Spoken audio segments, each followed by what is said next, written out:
Hey everyone, and welcome to a new video. While today's software and AI generated images allow you to digitally create almost anything you want, there's still something special in getting a photo right in camera. For example, if you want to photograph something where there's people and cars everywhere, like a city landmark, you could just crop them out digitally. But what if there was another way? In this video, I'm going to show you how to go from this to this, all in camera, using this, a neutral density filter. Well, we all know that our camera sensor records what's in the scene while the shutter is open.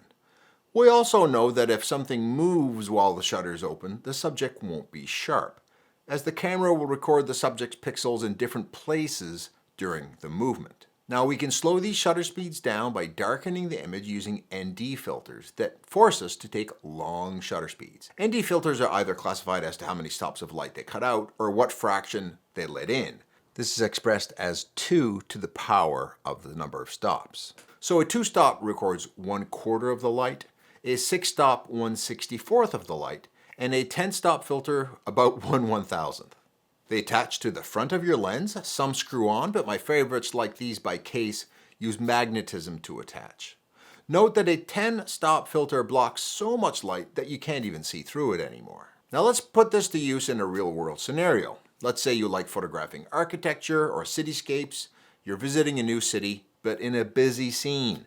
You don't want any people or cars in the shot. Here I am in a city near where I live, and I want to take a photo of this beautiful library. But it's a very busy street with lots of cars and people. So let's put our trick to use. You'll need a tripod for this, as the camera can't move during the exposure. The windier the day, by the way, the more robust a tripod you'll need. You also need a shutter release, or know how to use the bulb timer on your camera if it has it built in, or an app that controls the camera remotely. I'll set my ISO to 100, aperture f9, which gives me a deep depth of field and good sharpness, and it gives me a shutter speed of 1/60th of a second. I'm going to use base settings that are a bit dark to protect the bright sky highlights from being blown out. Now let's take a shot. It comes out okay, but lots of people and cars in the photo. And that's not long enough to make the moving elements in the scene disappear. So let's fix that. I'm going to pull up my filter case and choose this 10-stop filter. It only lets in about 1/1000th of the light, or will lengthen my shutter speed by 1024 times. On a bright day, you'll probably need an ND with lots of stops, 10 stops or more. We need exposures in the minutes, not seconds, to make sure any moving objects in the field of view disappear. By the way, if you sign up for my email list, you can download my free guide for shooting backlit, and make sure you subscribed and hit that notification bell to get notified of my new videos. Now, in doing this, you need to focus before putting on the filter, and your composition needs to be figured out and well framed. This is because the image will be so dark after the filter is on, your camera may not be able to focus, and you won't be able to see your scene enough to adjust your composition. So focus and compose first, then turn the focus switch to off on your lens. So to start off, I put on a 10-stop ND. Okay, framed, composed, focused, filter on. What's next? Well, we don't know how long to expose for. Now, when doing our regular photography, we can take test images and wait a second and adjust the settings and try again. But in this case, a test exposure might be 5 or 10 minutes, and we may need several attempts to get it right. The solution? An exposure equivalence calculator. I'm going to use this app on my phone called PhotoPills, which I use mainly for astrophotography. But it has a built-in exposure calculator.